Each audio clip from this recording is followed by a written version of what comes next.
আচ্ছা দেখো, তো প্রথম কথা হচ্ছে তোমরা যারা উচ্চ মাধ্যমিক দিবে, ওকে, আর যাদের কেমিস্ট্রি আছে আর যাদের মোটামুটি কেমিস্ট্রি পড়া হয়নি অথচ যাদের পড়া হয়ে গেছে তারা কিন্তু সঠিক সাজেশন খুঁজে পাচ্ছে না যে কী হিসাবে পড়লে আমাদের বোর্ডে ভালো নাম্বার উঠবে।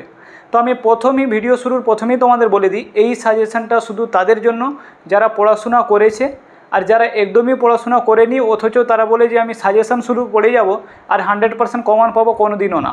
যারা পড়েছে অবশ্যই তারা এখান থেকে কমন পেয়ে যাবে, এর বাইরে থেকে প্রশ্ন আসা খুবই টাফ, কারণ সাজেশনটা ওইভাবেই তৈরি করেছি। যেমন আমি প্রথম দেখি আমি না করে বলে দিই, তোমরা তখন বলবে যে স্যার সাজেশন পরীক্ষা দিয়েছে, বলবে স্যার সাজেশন তো আমাদের লাগেনি। যাতে এই প্রশ্নের উত্তরটা মানে আমাকে না দিতে হয় তার জন্য তোমরা প্রিভিয়াস ইয়ারের সাজেশন দেখে নিবে। আগের বছর যে সাজেশন দিয়েছিলাম ওটা চ্যানেলে অলরেডি আপলোড আছে এবং তোমরা কোশ্চেনের সঙ্গে ম্যাচ করে দিবে। 80% কোশ্চেন ম্যাচ ছিল, পুরো সেম কোশ্চেন এসেছিলো। এবার অনেকের প্রবলেম হয় অর্গানিক কেমিস্ট্রি নিয়ে, তো এই অর্গানিক কেমিস্ট্রি আমি কি করেছি মানে হ্যান্ড রাইটিং নোটস হিসাবে তোমাদের প্রোভাইড করেছি। তাহলে তোমরা প্রথম এখানে দেখে নাও যে আমি একটা অধ্যায়ের তোমাদের জাস্ট একটা প্রমাণ দিচ্ছি। তোমরা রাসায়নিক গতিবিদ্যা বলে একটা অধ্যায় আছে, কেমিক্যাল কাইনেটিক্স, ওখান থেকে 5 মার্কের একটা প্রশ্ন থাকে। তোমাদের 3টা অধ্যায় থাকে যেটা থেকে 5-5 করে আসে, সেটা হচ্ছে রাসায়নিক গতিবিদ্যা, পি ব্লক এলিমেন্ট, আর হচ্ছে তোমাদের যে aldehyde, ketone and carboxylic acid. Clear? তো এই 3টা অধ্যায় হচ্ছে ভাইটাল অধ্যায়, আর এখান থেকে তোমাদের কি মোটামুটি কমন পেতেই হবে। না হলে কী হবে, তোমাদের ওই যে মানে 70-এ যদি 15 কেটে যায় 55 থেকে গেলো। কী বললাম বুঝতে পেরেছো? তাহলে দেখো সাজেশনের পূর্বে আমি তোমাদের বলে দিই, আমি জাস্ট একটা ডেমো দেখিয়ে দিচ্ছি। তোমরা এই পিডিএফটা দেখতে পাচ্ছ, এখানে কি কি লেখা আছে তোমরা পড়ো দেখি। তোমরা 2014 সালেই সিলেবাস চেঞ্জ হয়েছিল, আর এটা হচ্ছে লাস্ট, যেটা হচ্ছে তোমরা এইচএস বেস, তোমরা হচ্ছে লাস্ট। তাহলে 2014 থেকে 2024-এর মধ্যে একটা কমন আমি খুঁজে দিচ্ছি। 24 মানে এই যে এই বছর পরীক্ষা যাদের হয়ে গেছে, তোমাদের তো 25-এর বেস, তোমরা এইচএস 2025, ওকে 2025। তো তোমাদের ক্ষেত্রে আমি এটা বলে দিই, 2014 থেকে 2024 অবধি কোশ্চেন একটা অধ্যায়ের 2টো প্রশ্ন আছে, ওই 2টো প্রশ্নের মধ্যে প্রতি বছর, এবছর এটা এসছে তো আগের বছর ওটা এসছে। দেখছো তোমরা প্রথম ক্রম বিক্রিয়া কীভাবে রিপিট হচ্ছে শূন্য ক্রম বিক্রিয়ার সাথে। তাহলে একটা প্রথম ক্রম বিক্রিয়ার সমীকরণ, ওকে, সমাকলন যেটা মানে সমাকলিত রূপ, আর হচ্ছে একটা যে শূন্যক্রম বিক্রিয়ার সমাকলিত রূপ। তো তোমরা এই যে 2টো প্রশ্ন দেখতে পাচ্ছ, এক বছর যদি শূন্যক্রম এসছে, এক বছর প্রথম ক্রম, আর ওরা এতটাও বোকা নয় যে 2 বছর একই প্রশ্ন রিপিট দিয়ে দিবে। 5 মার্কের কোশ্চেন কোনোদিন 2 বছর একই প্রশ্ন রিপিট দেয় না, দিতে পারে 2 মার্কের প্রশ্ন, 1 মার্কের প্রশ্ন, এটা রিপিট হতে পারে। তাহলে এখান থেকে তোমাদের একটা জিনিস আইডিয়া হয়ে গেছে যে আমাদের 2024 সালে প্রথম ক্রম বিক্রিয়ার মানে যেটা ফার্স্ট অর্ডার রিঅ্যাকশনের যে আমাদের মানে সমাকলিত রূপটা, সমীকরণটা প্রতিষ্ঠা করতে এসেছিল, তাহলে 2025-এ অবশ্যই ওটা আসবে না। তাহলে প্রথম যদি ক্রম বিক্রিয়া না আসে তাহলে কি আসবে, তাহলে শূন্যক্রম। দ্বিতীয় সেকেন্ড অর্ডার রিঅ্যাকশন তো নেই ওখানে তোমাদের সিলেবাসের মধ্যে, আর যদিও আছে সেটা কেউ যদি পড়তে চায় তাহলে পড়বে, কিন্তু ইম্পর্টেন্ট হচ্ছে কি শূন্যক্রম বিক্রিয়া। কী বললাম বুঝতে পেরেছো? তো তোমাদের এইভাবেই সাজেশন তৈরি করা আছে, এরকম না যে আমি প্রথম ক্রমও দিব শূন্যক্রমও দিব তারপরে বলবো তোমরা প্রথম ক্রমটা ভালো করে মানে শূন্যক্রমটা ভালো করে পড়ে যাও, প্রথম ক্রমটা রিডিং পড়ে যাও, এরকম না, পুরো বাদ দিয়ে দিয়েছি। কী বললাম বুঝতে পেরেছো? তো সাজেশন এইভাবেই তৈরি করা হয়েছে। এবার যাদের প্রয়োজন হবে না, যারা জানে যে হ্যাঁ আমাদের সাজেশনের দরকার নেই, তাদের এখানে ভিডিও দেখার কোনো দরকার নেই। কী বললাম বুঝেছো? তাহলে মন দিয়ে শুনে নাও। তোমরা ফিজিক্স হোক, কেমিস্ট্রি হোক, বায়োলজি হোক, এইভাবেই সাজেশন তৈরি করা হয়েছে। তাহলে একটা অধ্যায়ের জাস্ট আমি এক্সাম্পল দিলাম যে কীভাবে বোর্ড কোশ্চেন রিপিট করে। আর তোমরা যারা ভাবছো যে আমরা এটা লাস্ট বেজে আমাদের প্রশ্ন কেমন হবে, এটাই মনে রাখো যে সেমিস্টার বেস্ট এক্সাম শুরু হয়ে গেছে, তোমাদের প্রশ্ন সব থেকে ইজি হবে। আর তোমাদের প্রশ্ন ইজির জন্য একটা বলে দিই, তোমরা 2014 থেকে 2024-এর সলিউশন পড়ে যাও, ওখান থেকে তোমরা 50% কমন পেয়ে যাবে, তার থেকে বেশি পাবে। ওকে, কারণ ওরা নতুন করে আর কোশ্চেন নিয়ে ঝামেলা করতে চায় না, আবার ওই কোর্ট কেস করবে, তারপরে আবার ওই কোশ্চেনকে নিয়ে অ্যান্সার চ্যালেঞ্জ হবে, অত ঝামেলা না করে প্রিভিয়াস ইয়ারের কোশ্চেন ডাইরেক্ট টুকে দেয়। 50% তোমাদের প্রিভিয়াস ইয়ারের কোশ্চেন থাকবে, মাথায় এটা রেখে। আর যেভাবে সাজেশন তৈরি করেছি সেগুলো হচ্ছে 50%ই ওই প্রিভিয়াস ইয়ারের কোশ্চেন ছিল। ওকে, শুধু 2024-এর 2-1টা প্রশ্ন রেখেছি, বাকি বাদ দিয়ে দিয়েছি। 2024-এর কোশ্চেন রিপিট হবেই না, হবে তো 1টা থেকে 2টা হবে। ওকে, যেমন একটা প্রশ্ন রিপিট হবে কেমিক্যাল কাইনেটিক্সের মধ্যে 14 প্রথম ক্রম বিক্রিয়া কাকে বলে, উদাহরণ দাও। ওটা আগের বছর এসছে, এবছরও আসবে। ওকে, পুরো গ্যারেন্টি আছে, তোমরা এগুলো দেখে নিবে। তাহলে দেখো তোমাদের সবথেকে বেশি প্রবলেম পড়ে অর্গানিক, আর আমি অর্গানিক কেমিস্ট্রির জন্য এই সাজেশনটা। তোমাদের 3টা সাজেশনের 3টা পার্ট আছে, physical chemistry, organic chemistry, inorganic chemistry. এবার হচ্ছে ফিজিক্যাল কেমিস্ট্রি ফুললি কমন পাবে, যেটা ইনঅর্গানিক কেমিস্ট্রি, যেখানে একটা পি ব্লক, ডি আর এফ ব্লক এলিমেন্ট আছে, আর ওখানে কোঅর্ডিনেশন কম্পাউন্ড মানে জটিল যৌগ যেটা আছে, ওই 3টা চ্যাপ্টার হচ্ছে খুবই ডেঞ্জারাস চ্যাপ্টার। আর ওর সাথে একটা আছে কি মৌলসমূহের পৃথকীকরণ, ওকে, ধাতু থেকে মৌলগুলোকে পৃথকীকরণ, ওটা একটা ডেঞ্জারাস চ্যাপ্টার আছে, কারণ ওগুলো হচ্ছে তোমার মুখস্থর উপর ডিপেন্ড করে তুমি কতটা মানে কীভাবে তুমি ওটা সলভ করেছো। কী বললাম বুঝতে পেরেছো? তো তোমাদের জাস্ট আমি তোমাদের সুবিধার্থে বলে দিই যে ইনঅর্গানিক কেমিস্ট্রির বেস্ট সাজেশান তোমরা পেয়ে যাবে। ওকে, তোমাদের প্রিন্টেড সাজেশান পাবে, কোনো হ্যান্ডরাইটিং না। যেগুলো প্রিন্টের প্রবলেম হবে, ওই যে স্কোয়ার আর ওই যে টু দি পাওয়ার, এগুলো যাদের প্রবলেম হবে ওই জন্য ওগুলোকে হ্যান্ডরাইটিং নোট করে দিয়েছি, যাতে তোমাদের ওইগুলো সমস্যা না। ওখানে -2 মাইনাস আছে, তোমরা 2 শুধু ধরে নিয়ে পালিয়ে যাবে। তো এইগুলোর জন্য কী হচ্ছে, হ্যান্ডরাইটিং নোট তৈরি করা। বা এখানে যে বেঞ্জিন বলে স্ট্রাকচার, ওর মধ্যে স্যালিসাইলিক অ্যাসিড, স্যালিসাইলডিহাইড, অ্যাসপিরিন, এগুলো যে আছে স্ট্রাকচারগুলো, আর প্যারাসিটামল, এগুলো যে স্ট্রাকচারগুলো আছে, স্ট্রাকচারগুলো যাতে প্রবলেম না হয় তাই তোমাদের। তো আমি তোমাদের এই মানে সাজেশানে আমি তোমাদের জাস্ট ইনঅর্গানিক কেমিস্ট্রি আর হচ্ছে তোমার কি হচ্ছে যে অর্গানিক কেমিস্ট্রি দেখিয়ে দিচ্ছি। কী বললাম বুঝতে পেরেছো? তাহলে দেখো, তোমরা অর্গানিক কেমিস্ট্রির নোট দেখতে পাচ্ছ। এবছরের সবথেকে ইম্পর্টেন্ট প্রশ্ন হচ্ছে এটা, কীটা বলো দেখি, যে অ্যালকোহল থেকে, মানে অ্যালকোহল মানে যেটা হচ্ছে বেঞ্জাইল অ্যালকোহল, মানে যেটাকে আমরা বল ফেনল, ফেনল থেকে পিক্রিক অ্যাসিড, ডেঞ্জারাস রিয়াকশান কীভাবে করা আছে তোমরা খুব সুন্দরভাবে দেখবে। এখানে তোমাদের কী করেছি বলো দেখি, একটা অধ্যায় থেকে 4টা 5টা করে প্রশ্ন আছে, আর ওই 5টা প্রশ্নকে এমনভাবে তৈরি করে দেওয়া হয়েছে যেটা পুরো অধ্যায়ের নোট ওরই মধ্যে আছে। ওই 5টা রিয়াকশান যদি তোমরা ভালো করে নাও তাহলে তোমাদের কেউ আটকাতে পারবে না। যে কোনো প্রশ্ন আসলে ওরই মধ্যে থেকেই আসবে, এতটুকু মাথায় রাখো। কখনো কখনোই অর্গানিক কেমিস্ট্রি এরকম করে আসে না যে ডাইরেক্ট এরকম দিয়ে দিবে উইলিয়ামসন সিনথেসিস বা কলবে স্মিথ রিয়াকশন, গেটারম্যান কোচ রিয়াকশন, বিক্রিয়া যা পারবে লেখো, এরকম কোনো দিনও না। হিস্ট্রির মতো কোশ্চেন অর্গানিকে হয় না। অর্গানিকে জাস্ট ওরই মধ্যেকার একটা পার্ট দিয়ে দিবে যে এইটা থেকে এটা রূপান্তরিত করো, বা এখানে কী রিয়াক্ট্যান্ট লাগবে, বা এখানে কী প্রোডাক্ট উৎপন্ন হচ্ছে, এইভাবে থাকে তোমাদের কোশ্চেন। আর তোমরা অবশ্যই যদি তোমাদের সাজেশন বাই করতে হবে না, স্যার ফ্রি সাজেশন যেগুলো দেওয়া পসিবল ওগুলো দেওয়া হচ্ছে, যেগুলো দেওয়া পসিবল নয় বেকার মেসেজ করে কোনো লাভ নেই। বলে দিচ্ছি বারবার, উচ্চ মাধ্যমিকের সাজেশন ফ্রি দেওয়া পসিবল নয় আমার পক্ষে। ফ্রি সাজেশন ওটা দিব শুধু এমসিকিউ, তোমাদের যে 14 মার্ক না 17 মার্ক কত মার্কের এমসিকিউ আছে না, ওই এমসিকিউটা তোমরা ফ্রি সাজেশন পেয়ে যাবে। সেটা আবার কবে পাবে বলে দিচ্ছি, ওটা হচ্ছে তোমাদের যখন ওই টেস্ট পেপার বেরিয়ে যাবে, টেস্ট পেপারের পরে তোমাদের সাজেশন ফ্রি আপলোড হয়ে যাবে। ওকে, শুধু ওই যে শর্ট কোশ্চেনের জন্য। লং কোশ্চেন এইভাবে পিডিএফ হাতে লিখে অত কষ্ট করে ওগুলো প্রিন্ট করে কোশ্চেন খুঁজে জোগাড় করে টিচার দিয়ে ওগুলো বানিয়ে, ওকে, ওগুলো কোনোদিন আমি ফ্রি প্রোভাইড করতে পারবো না।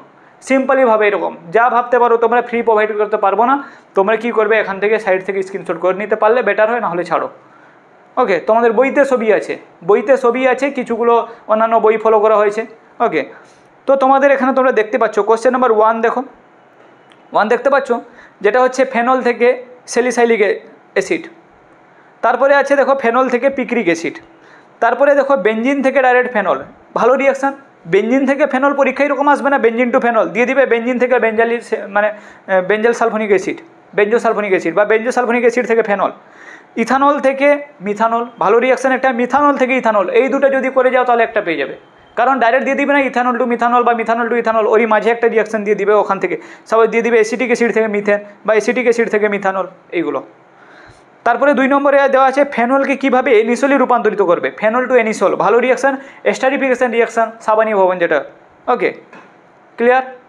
তারপরে এখানে কিছুগুলো আছে শনাক্তকরণ, 1 2 3 4 5টা আছে শনাক্ত, তোমরা নিজের মতো করে নিবে। ফিনালাপথেলিনের একটা ডেঞ্জারাস রিয়াকশান আছে, ওটা একটু মনে রাখবে। ওকে, এবার কোশ্চেন নাম্বার 5 একটু লিখিত আকারে। অনেকে আবার প্রবলেমে পড়ে যায়, স্যার আমাদের তো কী থাকে যে লিখিত আকারে থাকে, আমরা লিখিত আকারে কীভাবে করব। লিখিত আকারের রিয়াকশান হচ্ছে সবথেকে সহজ, যদি তোমরা ওটাকে ভাঙতে পারো। যেমন এখানে দিয়েছে 5 দাগের প্রশ্নটা দেখতে পাচ্ছ, C2H6O, এটাকে ভাঙো, কী হবে, CH3CH2OH, এটা কী হচ্ছে, ইথাইল অ্যালকোহল বা ইথানল। তো এটা কি এমন ডেঞ্জারাস ছিল? তো এই ধরনের প্রশ্নগুলোকে তোমরা আটকে যাবে না, তোমরা জাস্ট এগুলো প্র্যাকটিসের উপর ডিপেন্ড করে, তোমরা যখন 2-4টা এরকম প্র্যাকটিস করবে না তখন আরামসে পারবে। তারপরে দেখো 7 দাগের প্রশ্নটা দেখো, উদাহরণ দিতে বলেছে কলবে স্মিথ রিয়াকশন, রাইমার্টিম্যান বিক্রিয়া, উইলিয়ামসন সিনথেসিস। আগের বছর রাইমার্টিম্যান চলে এসছে, এবার তবুও কেন স্যার রাইমার্টিম্যান দিয়েছি, কারণ রাইমার্টিম্যান বিক্রিয়াটা তোমরা পড়লে ওর ভিতর থেকে যদি পরীক্ষায় আগের বছর এসেছিল রাইমার্টিম্যান বিক্রিয়ার উদাহরণ দাও। একটা কথা মনে রাখবে, যখনই পরীক্ষা আসবে উদাহরণ দাও, তোমাদের কিন্তু ওর রিয়াকশানটা দেখাতে হবে কোনটা থেকে কোনটা তৈরি হচ্ছে।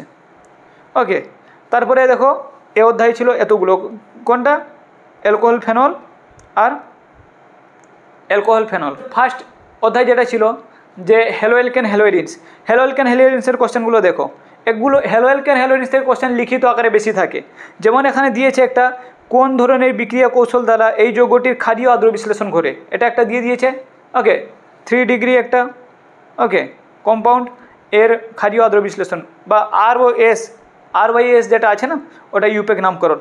অথবা এখানে দিয়েছে যে প্রথম ক্ষেত্রে বিকারক আর দ্বিতীয় ক্ষেত্রে বিক্রিয়াজাত পদার্থটি লিখতে বলেছে। সিম্পলভাবে তোমাদের করা আছে। ওকে, কোশ্চেন নম্বর 3টা দেখো, কোনটা SN1 বা SN2 রিয়াকশান, ওটা একটু দেখাতে হবে, তোমাদের যুক্তি দিতে হবে। আর SN2 বিক্রিয়ার সক্রিয়তা Chrome, fluorine, chlorine, bromine, iodine আছে। ওকে, তো এগুলো একটু দেখবে। কোশ্চেন নম্বর 4টা দেখো, সাজানো আছে ক্লোরোবেনজিন টু ফেনল, এটা আগের বছরের প্রশ্ন। কোশ্চেন নম্বর 5 যেটা আছে শনাক্ত করতে এসছে, শনাক্ত করতে অবশ্যই তোমাদের আসবে। ওকে, তো এইরকম করে আছে। কোশ্চেন নম্বর 8 দেখো, 8-এর হচ্ছে এখান থেকে একটা থিওরিটিক্যালি কোশ্চেন থাকে, ডিডিটির উৎপত্তি আর পরিবেশগত প্রভাব, বা ওই ডাইক্লোরোমিথেনের ব্যবহার, পরিবেশগত প্রভাব, ফ্রেয়নের পরিবেশগত প্রভাব। ফ্রেয়ন হচ্ছে ওজোন স্তর ধ্বংস করে। আর কিছু ইম্পর্টেন্ট রিয়াকশান, এইরকম না একটা অধ্যায় থেকে স্যার পুরো বই ঢুকে দিয়েছি, এরকম না বাবা, পুরো বই কোনো রূপভাবে টোকা হয়নি। যেগুলো ইম্পর্টেন্ট, যেগুলো পরীক্ষা আসবে ওইগুলো টোকা আছে। এতটুকু আমি কথা দিতে পারি, 80% সিলেবাস এই সাজেশনের ভিতর থেকে থাকবে, এমনভাবেই সাজেশন তৈরি করেছি। আমি 100% বলবো না, কেমিস্ট্রি ফিজিক্সে 100% সাজেশন লাগবে না, পুরো গ্যারেন্টি আছে। কোনো টিচার, সে যতই বড় কোম্পানি হোক, কোনো টিচারের কিন্তু 100% সাজেশন লাগবে না, 80% সাজেশন তোমরা এই PDF থেকে পেয়ে যাবে, এতটুকু আমি আশা রাখতে পারি। অ্যালডিহাইড, কিটোন, কার্বক্সিলিক অ্যাসিড থেকে দেখো, এখানে মাত্র তোমাদের কটা রিয়াকশান আছে, 10টা রিয়াকশান আছে। এই যদি 10টা, 11টা, 12টার মধ্যে একটা রিপিট আছে। ওকে, টোটাল এখানে 19টা রিয়াকশান আছে। আর অ্যালডিহাইড, কিটোন, কার্বক্সিলিক অ্যাসিড থেকে 5 মার্কের প্রশ্ন থাকে, তো একটা যেখান থেকে 5 মার্কের বড় প্রশ্ন থাকবে, তাহলে 19টা রিয়াকশান তোমাদের পড়তে যদি কঠিন লাগে, তাহলে কিন্তু অর্গানিক কেমিস্ট্রি তোমাদের দ্বারা হবে না। এই 19টা রিয়াকশান পড়লে, বইতে কত রিয়াকশান আছে জানো তো, 70 থেকে 80টা রিয়াকশান আছে। এটা থেকে ওটা উৎপন্ন করে, ওটা থেকে ওটা উৎপন্ন করে, আমি ওইগুলোকে গুটিয়ে দিয়েছি, যেগুলো কাজে লাগবে ওগুলোকে দিয়েছি, যেগুলোকে কাজে লাগে না ওগুলোকে বের করে দিয়েছি। কী বললাম বুঝতে পেরেছি তো? কোনো কোশ্চেন আবার রিপিট হয়ে গিয়েছে। এতে প্রিভিয়াস ইয়ারের কোশ্চেন আছে, 2014 থেকে 2024-এর কোশ্চেনও আছে। ওকে, দেখো, আর এখানে কয়েকটা বিক্রিয়ার উদাহরণ, গেটারম্যান কোচ রিয়াকশান, কলবে স্মিথ বিক্রিয়া, উলফ-কিসনার রিয়াকশান, মিশ্র-কেন-নিজারো রিয়াকশান আর টিসঙ্গ বিক্রিয়া। এই যে এখানে 5টা বিক্রিয়া আছে, তোমাদের সুন্দরভাবে এখানে বিক্রিয়াটা উত্তর। এরকম শুধু প্রশ্ন দেওয়া নেই, তোমাদের উত্তর দেওয়া আছে। তোমরা চাইলে এটা প্রিন্ট করবে, অবশ্যই প্রিন্ট করবে, ফোনে দেখে কোনো দিন পড়াশোনা হবে না। তোমরা এটাকে প্রিন্ট করবে, আর প্রিন্ট করার পর যদি তোমাদের মনে হয় যে না এই PDFটা আমাদের ভালো লাগে না, বা তাহলে একবার কি করবে, পরীক্ষা দিয়ে ঘুরে আসবে। পরীক্ষা দিয়ে এসে তোমরা PDF-এর সাথে ম্যাচ করাবে। ওকে, তারপরে হচ্ছে তোমরা, আমি এখান থেকে ডাইরেক্ট আর এই দুটো জিনিস দেখিয়ে দিচ্ছি। তোমাদের একটা যে আছে না, যে বায়োমলিকুলস আছে, পলিমার আছে, আর প্রাত্যহিক জীবনের বিজ্ঞান আছে, ওটাও অর্গানিকের ওই সাইডে আছে। তাই ওখানে কি হচ্ছে, তোমাদের প্রথম যে অধ্যায়টা আছে বায়োমলিকুলস, ওখান থেকে যদি কেউ নাম্বার পেতে চায় 3 মার্কে, তাহলে যে গ্লুকোজের 5টা রিয়াকশান আছে, ওই 5টা রিয়াকশান পড়ে যাবে, ওর মধ্যে একটা রিয়াকশান পেয়ে যাবে।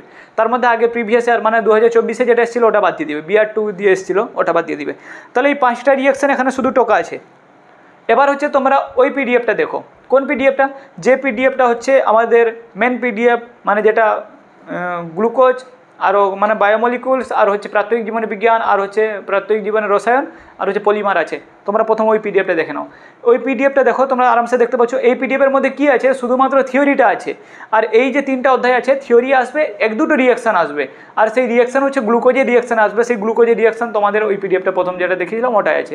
তাহলে এই PDFটা তোমাদের দেখা কমপ্লিট। ওকে, আমি ধীরে ধীরে PDFটা স্ক্রল করছি যাতে তোমরা ওটা স্ক্রিনশট নিতে পারো। যারা PDF বাই করতে পারবে না, পারচেস করতে পারবে না, তারা কী করবে, স্ক্রিনশট করবে। এই ছিল তোমাদের অর্গানিক কেমিস্ট্রির সাজেশান। এবার আমি তোমাদের সাথে বলি যে অর্গানিক কেমিস্ট্রির সাজেশান যা আছে তোমরা অবশ্যই কমন পেয়ে যাবে। Organic, inorganic, physical chemistry. যদি কেউ একটা PDF চাও তাহলে সেই PDF-এর প্রাইস হচ্ছে 50 রুপিজ, আর যদি 3টা একসাথে চাও তাহলে সেটা হচ্ছে 100 রুপিজ। ওকে, 120 ছিল, ওটা 100 করছি, কারণ এতে MCQ নেই, MCQ তোমাদের ফ্রি প্রোভাইড করবো। কী বললাম বুঝতে পেরেছো তো? ঠিক আছে, তোমরা ভালো থেকো। যাদের PDF লাগবে তোমাদের ভিডিওতে দেওয়া নাম্বার অথবা ডেসক্রিপশনের নাম্বারের মধ্যে তোমরা মেসেজ করবে, আর অবশ্যই তোমরা PDFটা পেয়ে যাবে। ওকে, ঠিক আছে, ভালো থেকো।